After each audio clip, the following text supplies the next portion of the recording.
Hello, everybody. Happy Wednesday, and welcome into GC Live here on Gamecock Central. Kendall Smith and Jack Veltri joining you here. We hope you've had a great day. We hope you had an amazing week so far, and we are excited to be back talking some South Carolina athletics. We're going to get into some softball here today, a little bit of baseball, and who knows, we might even talk some football because we always just get to that topic one way or another. Jack, but first off, how are you? I'm doing good, Kendall. And you mentioned the football topic. How about we could start with that for a second here. How about the fact that 3 p.m. kickoff for the first game of the year against Virginia Tech? How you feeling about that?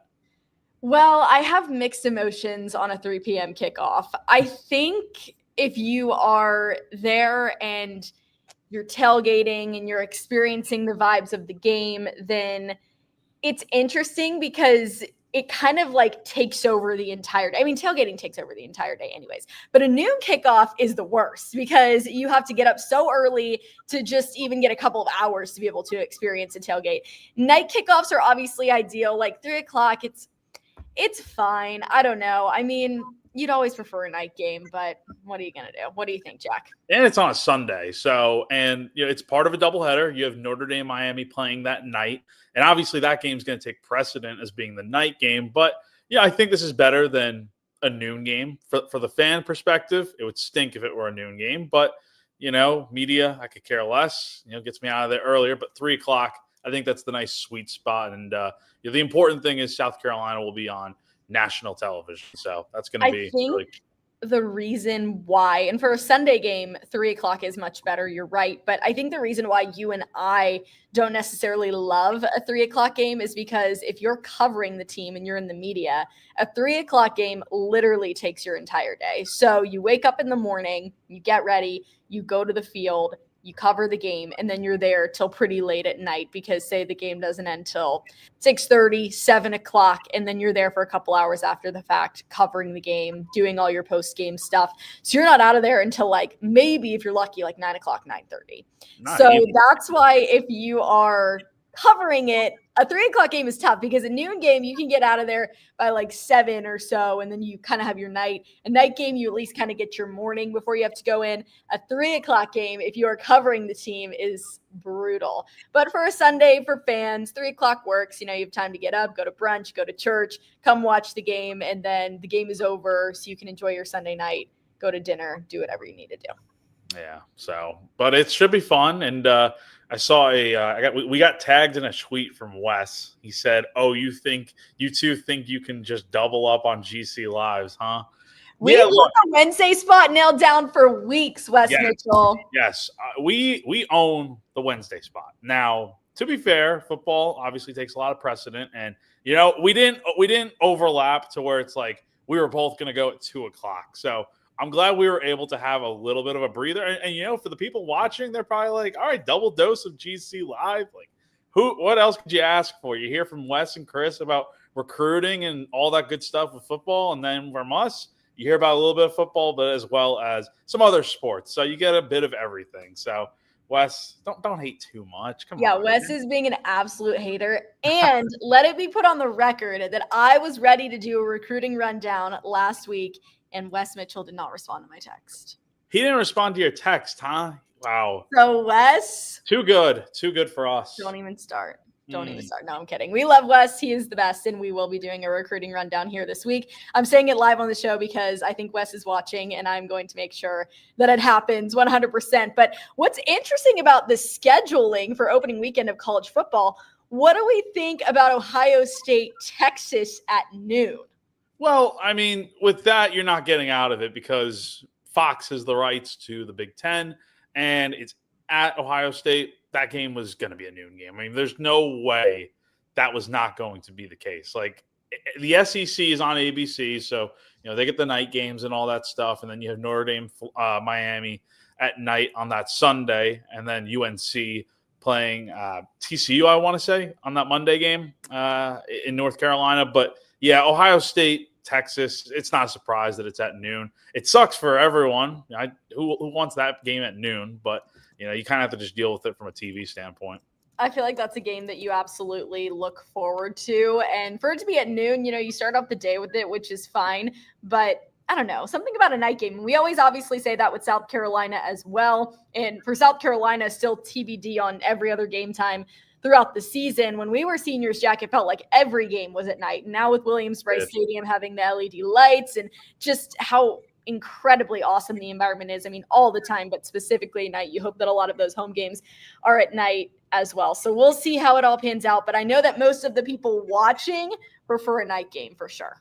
Oh, absolutely. I mean, for media, like you mentioned before, it does suck having night games because, like, in the case of like the A&M game last year, or like some of those other good night games that they had, the few that they had, actually, I mean, we weren't getting out of there till the early hours of the morning, so that always stunk. But it's the price you pay for being in the media and covering college football. So it is what it is, but I know everyone enjoys it, and the environment is so much better at night. We can't complain because being in the media and being able to cover a team like South Carolina is awesome and such a blessing. But yes, I have many videos of me on a golf cart leaving Williams-Brice Stadium at 1:30 or 2 o'clock in the morning after a game that started at 7 or 7:30. Nothing like it, honestly. No, there's not. Something's kind of magical about that. Like, it's been crazy all day, so many people out and about, and then when you leave at, whatever time in the early hours of the morning, it's just quiet and you're on that golf cart. And there's something kind of special about it.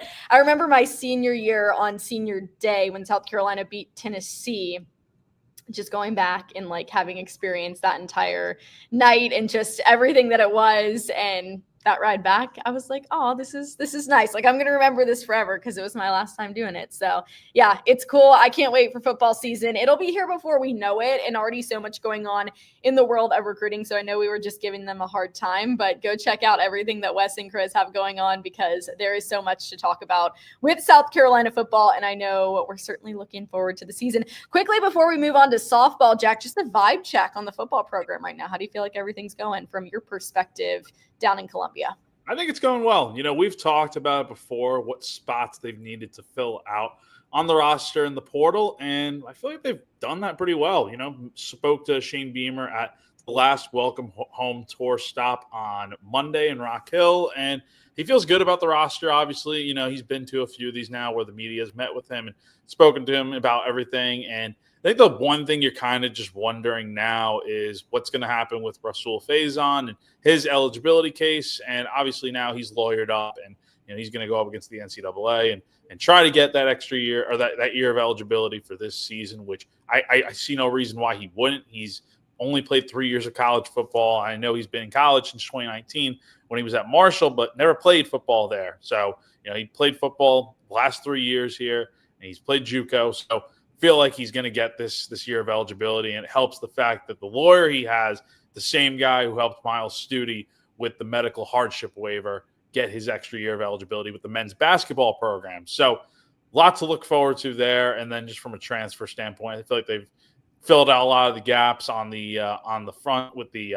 defensive line, the offensive line, and then obviously the one spot I kind of wish maybe they went out and got someone, but there's good reason why they didn't, is kicker potentially, with special teams there, and only having 3 real guys in that competition with Mason Love, Peyton Argent, and then William Joyce. And the reason why, I mean, Shane mentioned it a few weeks ago, I think at the Somerville Welcome Home Tour, was just the fact that him and Joe DeCamillis felt like what they have right now is better than what's out there in the portal. So I can respect that, and we'll see how it all shakes out this year. But I am really looking forward to football season here in a few months and seeing how all the new additions are going to replace what they lost from last season.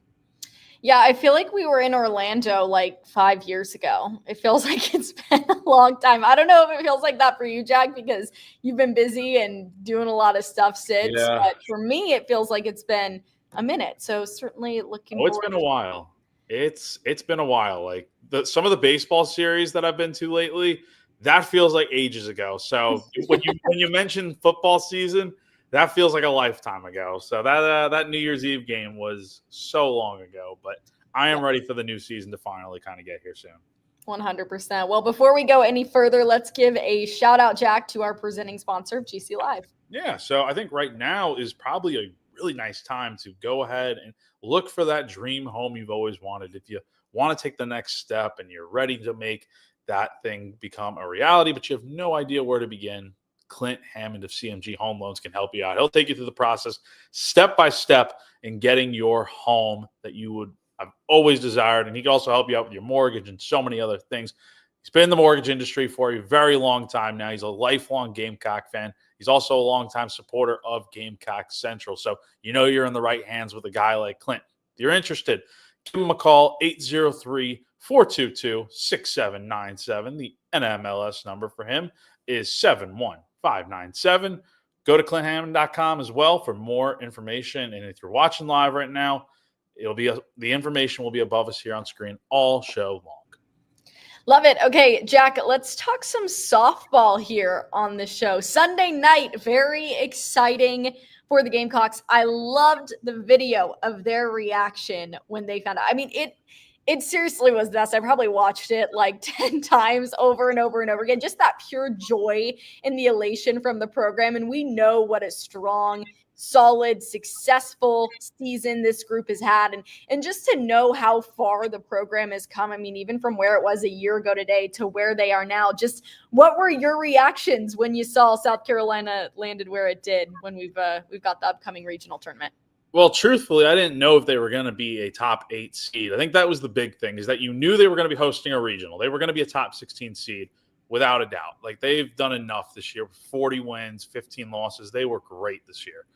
The question was, could they be that last top seed that gets the perks of not just hosting a regional, but you host a super as well? And so you see that 6 of the top 7 seeds are from the SEC. And you're kind of thinking, all right, it's probably coming down to Carolina, you got UCLA, and then LSU. And when that spot went to South Carolina, I was a little bit surprised because also you see some of the reports out there. I mean, Wes Mitchell had a good report the other day before the Selection Sunday show, kind of not sure if they were going to get a top 8 seed just because you have those other teams out there that have equally been as good. And you can make the argument that LSU and UCLA teams that were just on the outside of the top 8 deserved a spot like that. But for South Carolina to get it, it's such a big deal because, number one, when you see a team like UCLA as the number 9 seed, hypothetically, if South Carolina and UCLA both won their regionals that they host this weekend, it would be UCLA making the trip from Los Angeles to Columbia, and that's an extremely far trip. And I asked Ashley Chastain-Woodard the other day, the softball coach, at the Welcome Home Tour event in Rock Hill, because she was there along with Shane Beamer, asked her just about the fact that, yes, I mean, the Super's still a little bit away here, but potentially you're avoiding a trip to California. And she just knows that's a really big deal if you get to that point, because South Carolina did not go out to the West Coast this year. They stayed out here on the East Coast, stayed in Columbia for a lot of non-conference play. And I mean, some of these tournaments that they were in, they did not go out west. So that would be a big adjustment. And for a team like UCLA, despite how good they've been this year, that would be an adjustment for them if they had to come all the way out here to South Carolina. So big deal to get that top 8 seed, and doesn't mean much if you don't win the regional first off, but it makes the path so much easier when your road to Oklahoma City for the Women's College World Series, a place that you haven't been since 1997, is all the way through Columbia. So that's a huge deal, and big congratulations to them because they definitely have earned it with those 40 wins they've gotten this year. Yeah, home field advantage. So be sure if you're in the area or anywhere close, you pack out Beckham here this upcoming weekend. It's going to be so much fun to watch. And, you know, Jack, you talked about it. There were a couple of teams that arguably could have received that final spot that South Carolina did. They were able to get in there. Like, what do you think it was? We know they had a pretty strong showing in non-conference, obviously played very well in SEC play, but ultimately, what do you think it was that pushed South Carolina over the edge to end up a top 8 seed? I think it's a few things, but the main thing I would say, and Ashley's mentioned this before when she's been asked about it, I think it's just the quality wins that this team has. They have, I believe, 17 quad 1 wins this season. That cannot be overlooked because that's one of the best in college softball.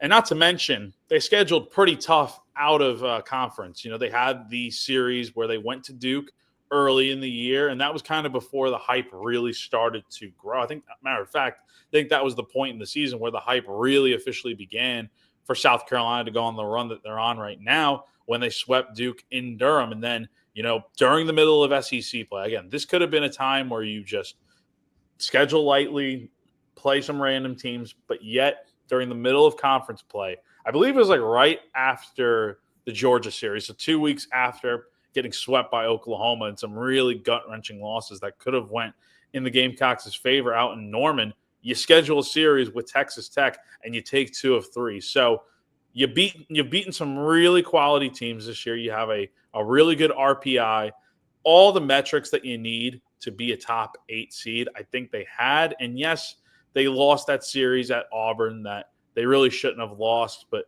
I mean, one series does not dictate how things go. You only lost, I believe, maybe one midweek game to Coastal Carolina. But other than that, and Clemson as well, but you handled your business all season long, and you didn't go super deep in the SEC tournament. You beat Alabama in the second round and got bounced by a great Texas A&M team. It was the top overall seed in the NCAA tournament in the quarterfinals round of the SEC. But South Carolina really did themselves a lot of favors by having the tough out-of-conference schedule with those weekend sets against Texas Tech and Duke, and that really makes a big difference when you're looking at the quality wins that they had. Well, Jack, it's interesting because this has been just unbelievable to watch. And so much of that is a credit to Ashley Chastain Woodard and what she has been able to do in her first season as head coach for the South Carolina softball program. So what can you say about her? Because it's not always that easy, right? You think when you're looking at it, she's made it look easy, but it's not, because you're coming into a program and you're taking over in your first year, and this is what you get. And that's not common. That doesn't just happen. You have to obviously have a combination of a lot of things working together, but obviously you have to have a ton of talent as a coach to be able to make that work. So what have you seen out of her, and what can you say just about the instant success that she's achieved? Well, she's such a likable person, number one, that, who wouldn't want to come play for her? Take out the fact that South Carolina's had the great year and stuff. Go back to last year when she got hired alongside Paul Maneri, who, you mentioned it's hard to win in your first year. Baseball's having a really rough season right now, potentially the worst in program history. And so that just goes to show the other side of how difficult being a first-year coach leading a new program can be. And so the success that Ashley has had this year cannot be understated. They have done such a phenomenal job this year. And I think it just starts with, like I said, the likability factor. She is obviously a younger head coach, and she just has a lot of energy, and she just has that background of, she pitched at South Carolina. Now, she played on some really, really bad teams. She was part of the worst team in program history in terms of conference record when 2010 South Carolina only won one conference game in the SEC. So, this journey that she's been on this year, it's much different than when she was a player here at South Carolina, getting to experience the postseason now. But I think it's also just bringing in really talented players too, as well as having a good staff. Obviously all the players that came in from Charlotte have helped exponentially. Bringing in someone like Ari Rhodey, who has now set the program record for the most home runs in a single season at South Carolina with 16. That's a really big addition, who came from Charlotte. You also brought in some really good pitching from Charlotte too. And then you also bring in someone like Quincy Lilio, who played at Oklahoma on some of those national championship teams.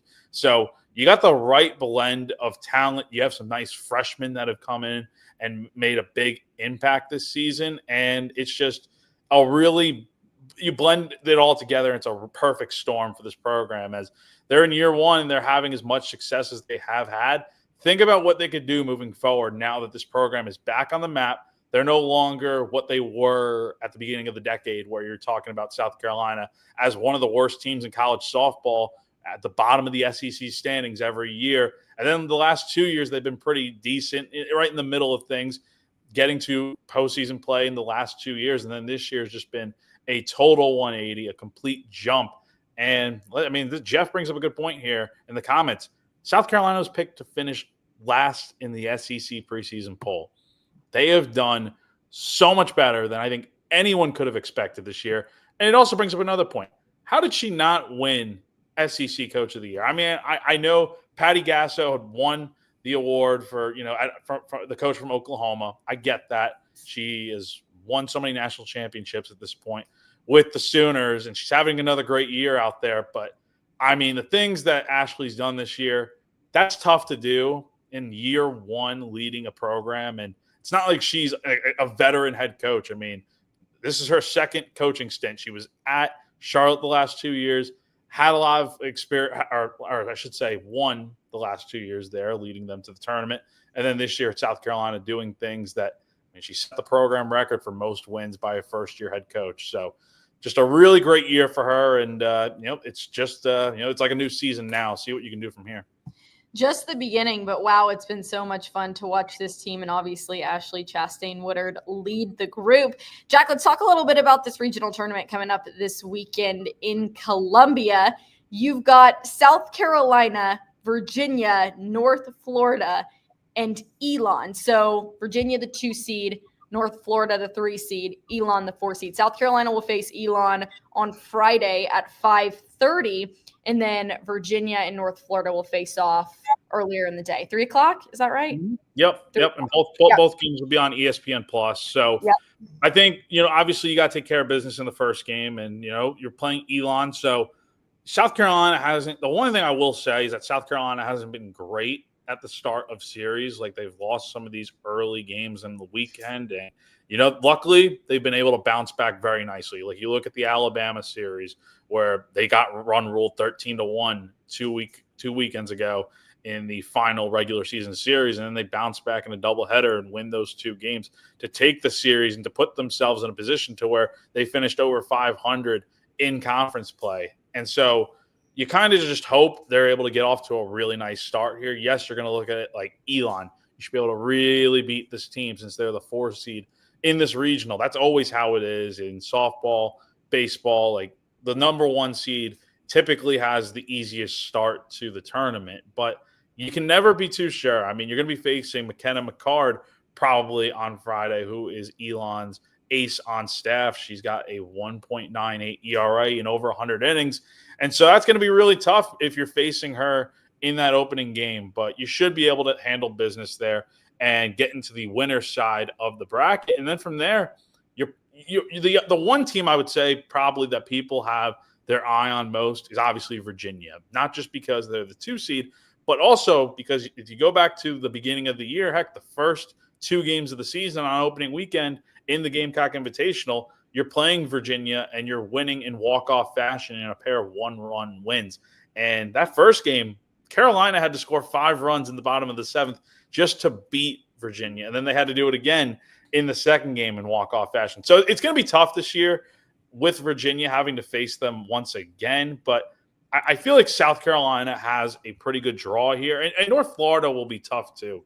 I mean, they won their conference in the Atlantic Sun. And, I mean, they were outstanding this year. 45-13, 22-2 overall. There's 2 main players I would say you got to keep an eye on from North Florida. Number 1, Allison Benning. We talk about Ari Rhodey being a superstar for South Carolina. How about a 2-way superstar in Allison Benning? She is on her way to becoming just the 2nd player in NCAA softball history to hit 20 home runs and win 20 games in a season. I mean, you look at her numbers, she's phenomenal this year. And then you also have to look at someone like a Kyla Berry, who has a 1.02 ERA in 61 innings. So it's going to be tough. This team does not hit a ton of home runs. Most of their power comes from Benning. So if you could slow her down, you feel pretty good about the rest of the lineup and being able to shut them down. But, of course, as I said before at the beginning of this discussion, you got to take care of business on Friday against Elon. And you kind of just hope you can run through this thing perfect 3-0 and move on to a super regional. But the last thing you want to do is lose that first game, because then you're in a situation where you're having to win 4 games in the next 2 days.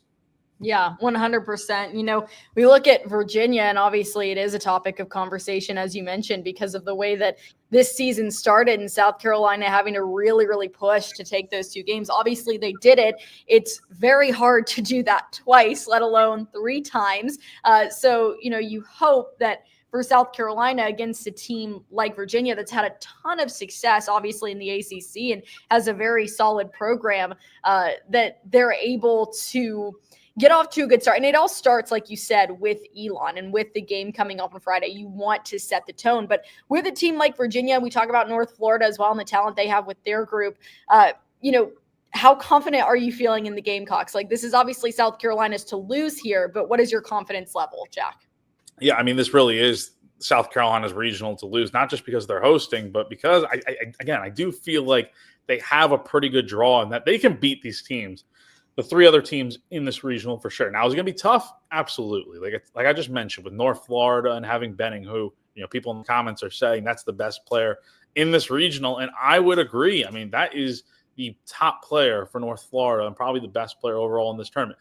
The one thing I did take away from what Ashley had to say on Monday, referring back to the Welcome Home Tour in Rock Hill, she mentioned it's going to really start with what you do from a pitching standpoint. And they're going to be relying heavily on South Carolina on Jory Hurd and Sam Gress, who are their two top pitchers on staff. And, Jory has a 2.71 ERA in 38 appearances this year. I mean, she's been great. And then you have someone like Sam Gress, who has joined the team this year, and she's been great in her sixth year with a 3.12 ERA in 39 games. So you're going to be relying so heavily on those two to pitch big innings this weekend. But also, don't forget about someone that kind of, I feel like, flies a little bit under the radar, Neely Lamb, who transferred in from Charleston Southern. She was the Big South pitcher of the year last year in her conference with Charleston Southern. She's been excellent this year too, with an ERA just a tick over 3 in 27 games with 15 starts. So you're really looking at the pitching to kind of lead the way this weekend, because I mentioned that with the fact that Ari Rhodey, as I've mentioned now a few times, you talk about Benning being someone that carries North Florida's offense. It's not exactly the same one-to-one comparison with South Carolina's offense, but let's call a spade a spade. Ari Rhodey is the main source of power on this team. I mean, she's got 16 homers. The next highest home run total on this team would be Natalie Heath, who's got 6 homers this year. And then you have Lexi Winters with 5, and then Carly Shelton with 4. Not a lot of power on this team outside of Ari, but you do have a lot of good hitters on this team that can slap the ball all over the field. And then I think you just got to play clean softball. Some of the losses they've had recently, you go back to the SEC tournament where they made 5 errors against Texas A&M. That's a recipe for disaster right there. You see what happens in baseball when you make mistakes. It leads to really bad losses. And in this case with A&M, you lost a game where you lost 12-4. And then you go back to the Alabama game, the first game of that 3-game series, where you make 3 errors, you have a base running mistake, and you get run ruled. You can't not be playing, bad softball. You can't be making mistakes like that are going to kill you in these games where you play a team like Elon, you make those mistakes, it might hurt you. So, again, the last thing you want to do is lose that first game, because it does set the tone for the weekend. And if you get off to a good start, maybe you win in convincing fashion, it really sparks the momentum of, all right, we can go out here and take care of business these next 2 games, and we'll see what happens. But it should be an interesting weekend for softball in a spot that they have not really been in this year at all, though they have played some pretty good teams. Yeah, it's, I think all about the convincing fashion point that you just made, Jack. You want to go in against Elon on Friday and you want to get the job done. You don't want to leave up any doubt, because a team like Elon comes into this situation with really nothing to lose and everything to prove at this point. So for South Carolina, and we'll say it 1,000 times and we'll say it 1,000 times more, it's just all about setting the tone, especially when you do have teams like Virginia, like North Florida, that have superstars on them in this regional tournament. So again, South Carolina taking on Elon at 5:30 on Friday. You can check it out on ESPN Plus. And it will be a great weekend of softball. I'm excited. I love this time of year for softball, for baseball, when we're talking regionals, super regionals, women's college World Series, men's college World Series. It's the best. It's so much fun to watch. I can't wait. I'm so excited we're getting underway this weekend. I'm very excited for the Gamecocks, and a massive congratulations to them on being able to host it, and hopefully a super regional as well, Jack. Yeah, and we'll have all coverage on Gamecock Central this weekend. So I'm splitting it up this weekend. I am forgoing baseball for a little bit this week. I'm going tomorrow to baseball and then going to softball the rest of the weekend. But we'll have all coverage from start to finish, starting tomorrow with practice media availability before the tournament begins over at Beckham Field, and then we'll have all game coverage throughout the weekend. We'll also have all baseball coverage too. So head over to GamecockCentral.com this weekend for plenty of coverage from start to finish on the diamond. Yes, and follow us at Gamecock Central as well on social media. But good luck to the South Carolina softball team. We cannot wait to watch. Jack, before we get out of here quickly, just a couple minutes on baseball. They gave us a little scare yesterday, and my brother played baseball at Winthrop. So we're sitting there, we're watching the Pacers game, and we're sitting there, and he's like, oh my gosh, Winthrop's going to beat South Carolina. I can't believe this. This is going to be great. Obviously, South Carolina ended up winning the game, but it was close, a little too close for comfort at times. However, with that win, and this is a small note, but it is something to be positive about, South Carolina did beat every mid-major school that they faced this year. I get it. It has not been a season that a lot of fans probably were hoping for, want to remember, etc. But at least they've got that going for them. Yeah, and look, no one's going to be happy about the fact that the record's been pretty awful this year. I mean, you're one game over 500 right now. You're on the verge of not only setting the program record for most SEC losses in a season. I mean, all you got to do is lose one game this weekend to LSU, and you've set that record with 23 losses in conference play. But you're also staring down the barrel at the fact of potentially losing 25 SEC games in a year. No SEC team has done that before. So that is something that you're looking to avoid. And Missouri hasn't done it yet, despite how bad Missouri's been this year. Give them credit. They went out to Texas A&M at 0-24 on the year in conference play and swept the Aggies and pretty much derailed their postseason hopes out there in College Station. But, yeah, look, ugly game last night. You know, you're 22-0 now against mid-major teams with your only midweek loss coming to North Carolina, a game that you and I were both at back in Charlotte about a month and a half ago now, right behind you there on the screen for those watching. But, yeah, look, last night you're down 5-1 in the 8th inning. I'm not going to lie, me too. I was thinking, like, this game's over. Like, I'm starting to write my story about how this is a bad loss. That's how you know it's not over, when Jack starts to write his story. Of course. Like, right after that too, something just had to happen. The offense that was not there through the first 7 innings just randomly decided to show up, and give credit where it's due. It was a good rally, good fight last night. 5 runs in the 8th inning. You get Kennedy Jones coming off the bench with that RBI double. Henry Kazmar gets an RBI single, and then Bo Hollins, it looked like it was a great diving catch. I don't know if you saw the highlight, Kendall, but you got two men on. Yeah. You clear the bases with an RBI double into the gap to take a 6-5 lead. I mean, it looked like the Winthrop center fielder caught that ball for a sec. Even Paul Maneri thought the same thing. Like, this has been USC's luck all year. But fortunately, they're able to get the win, and it does not change the fact that the season has been a mess, and you're 27-26 now on the year. But, hey, these kids honestly needed a game like that. And going into a weekend where you know it's going to be an uphill battle, the last thing you wanted to do was come in on a 7-game losing streak. And so you snap that 6-game skid, and you turn the page tomorrow night where you have a really big series starting. 100%, and Jack will keep you updated on all of it. So I think that's it. That's all we're going to hit with baseball here today, just because we're going to look at the positives from here on out, and that is a positive that we will certainly be glad to talk about. So anyways, we've got softball coming up this weekend in Columbia. Cannot wait. And again, head to GamecockCentral.com. Follow us on social media at Gamecock Central. Follow Jack at Jack Veltri. That's right. Isn't it Jack T. Veltri? I know the T always throws you off, but what's your middle name? Thomas. So okay. All right, there we go. Now something, everyone, that you didn't know probably before this started. So there you go, Jack T. Veltri on social media. Thanks so much, everybody, for joining us here on GC Live on Gamecock Central. Happy Wednesday to you all. We hope you have a great rest of your week. Enjoy your weekend, and we will see you all next week. So for Jack Veltri, I'm Kendall Smith. This has been GC Live here on Gamecock Central. We'll see you soon. Bye.